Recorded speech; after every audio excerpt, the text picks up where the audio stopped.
पुणे जिल्ह्यामध्ये शिरूर तालुक्यात सर्वात जास्त एमडीचे साठे व गुन्हेगार तस्कर यांचे जेरबंद करण्यासाठी आपण जे प्रयत्न केले त्याबद्दल काय सांगणार नेमकं? मागील 6 महिन्याच्या पासून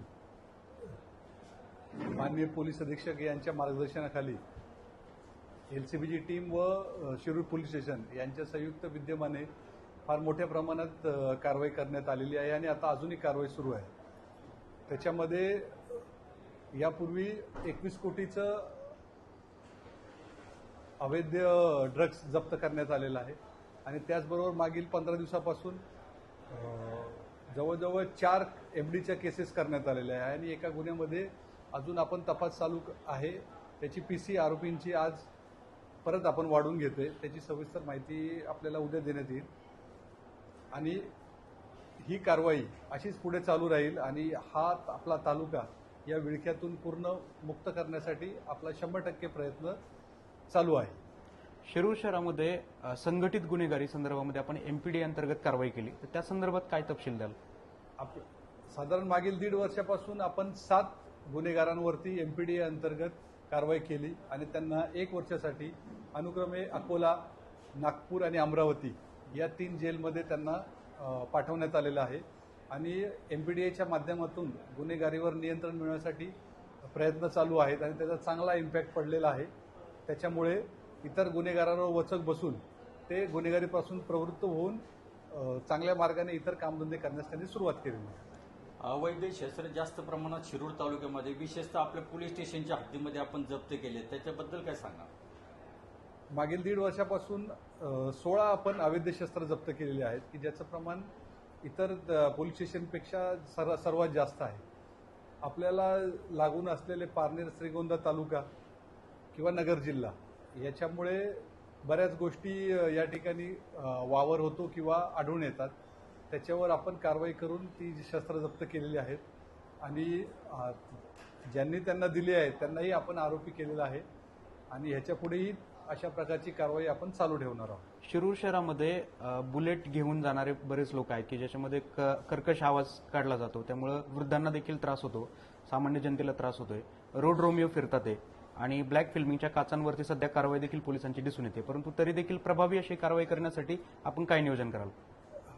याच्यापूर्वी आपण 37 बुलेट सायलेन्सवर जे फटाके वाजवतात किंवा आवाज करतात कर्कश यांच्यावर बुलडोझरद्वारे कारवाई केलेली आहे. ते सर्व जमा करून त्यांचे नाश केलेले आहेत आणि याच्याही पुढे आपण सरासरी दिवसाला 30 ते 35 हजारचा एमव्ही ऍक्ट प्रमाणे कारवाई करून दंड आकारत असतो.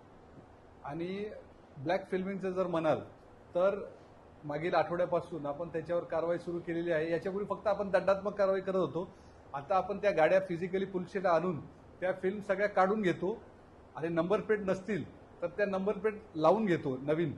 अशा पद्धतीने कारवाई चालू केलेली आहे. आपण या पोलीस स्टेशनचा चार्ज घेतल्यापासून आपल्याकडून जनतेची अपेक्षा होती की सिंगम स्टाईलने आपण अधिकाऱ्यांनी काम करावं, पण कायदेशीर व माननीय न्यायालयाच्या आदेशानुसार योग्य पद्धतीने गुन्हेगारांना जरब आणि नागरिकांनाही दिलासा कुठेतरी प्रमाणात मिळताना दिसतोय. ते याच्यापेक्षा ठोस कारवाई काय असेल तुमची पुढच्या भविष्यात? या सद्यस्थितीमध्ये मागील 1.5 वर्षापासून आपण बॅलन्स करून कारवाई करतोय. म्हणजे गुन्हेगारीवर आपण बऱ्यापैकी वचक ठेवलाय प्रिव्हेंटिव्ह कारवाई करून. उदाहरणार्थ आपण 16 तडीपार केलेत आणि 7 एमपीडी केलेले आहेत आणि जवळजवळ 4000च्या वर इतर 110 प्रमाणे किंवा 107 प्रमाणे कारवाई केलेल्या आहेत. म्हणजे जास्तीत जास्त प्रिव्हेंटिव्ह कारवाई करून तसंच माननीय पोलीस अधीक्षक साहेबांची जी योजना आहे गुन्हेगारी दत्तक योजना, त्याद्वारे पण प्रत्येक गुन्हेगार हा ज्याच्यावर 2 पेक्षा जास्त किंवा 5 पेक्षा जास्त गुन्हे आहेत हा प्रत्येक पोलिसाला दत्तक दिलेला आहे आणि तो त्यांची व्यवस्थित माहिती अपडेट ठेवतो आणि त्यांचा मागोवा घेत राहतो आणि त्याला सुधारवायचा प्रयत्न करतो किंवा त्याची गुन्हेगारी नियंत्रण आणण्यासाठी प्रयत्न करत असतो. अशा प्रकारे सामूहिकरित्या काम चालू आहे. बरं, जे काही एमडी ड्रगचं प्रमाण सध्या वाढलेलं आहे त्या संदर्भात अनेक लोक आपल्याला माहिती देखील पुरवतात, तर त्यांची नावं गुपित ठेवून खबर देणाऱ्याला संरक्षण देण्यात यावं, या संदर्भात आपण काय सांगाल? नाही, आपल्याद्वारे मी आवाहन करतो आपल्या माध्यमातून की जे काय असेल तर तुम्हाला जर काही वाटत असेल तर मला डायरेक्टली सांगा. सर्व गोष्टीची गोपनीयता ठेवण्यात येईल आणि जेवढी सक्त कारवाई आहे तेवढी करण्यात येईल आणि सर्वांचं नाव ज्यांनी माहिती देतील त्यांचं गोपनीय ठेवण्यात येईल. विचारा. सर, शिरूरचा सगळ्यात मोठा प्रश्न आहे ट्रॅफिकचा. आता तो बऱ्यापैकी सॉर्ट आउट आहे, पण तरी अजून म्हणावं असं ना पार्किंग आहे ना दुसऱ्या व्यवस्था आहेत, सीसीटीव्ही आहे. मग त्यावरती आपण कशा पद्धतीने कारवाई कराल? याच्यामध्ये पार्किंगसाठी आपण नगरपालिकेशी बऱ्याच वेळा चर्चा केली आहे आणि आता पुढच्या आठवड्यात पण करणार आहोत की पार्किंगचा विषय कसा सोडवता येईल. आणि दुसरा प्रश्न आपण विचारला की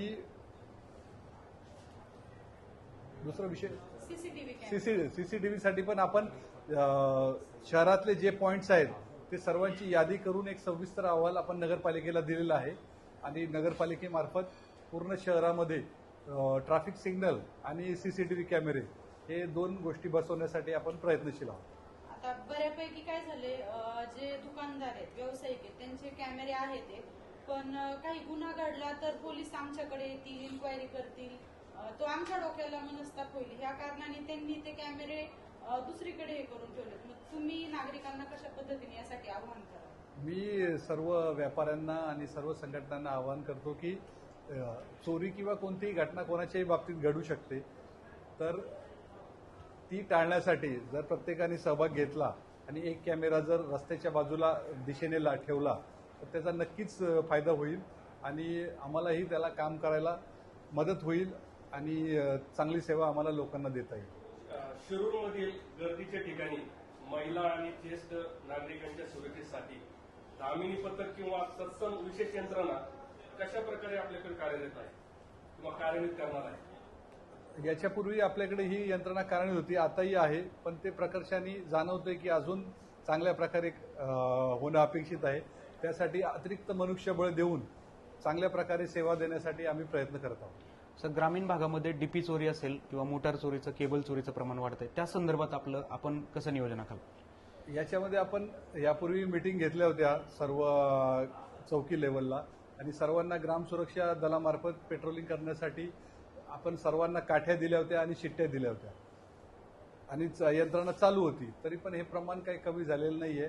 तरी अजून चांगल्या प्रकारे त्याच्यामध्ये काय सुधारणा करता येईल सर्व नागरिकांशी, जसं उदाहरणार्थ की ज्या डीपी आहेत त्या ठिकाणी जर आपल्याला सीसीटीव्ही कॅमेरे बसवता आले लोकसहभागातून तर त्याच्यामध्ये बऱ्यापैकी पायबंद बसेल. असं उपाययोजना करून त्याला प्रतिबंध करण्यासाठी आपण प्रयत्न करणार आहोत.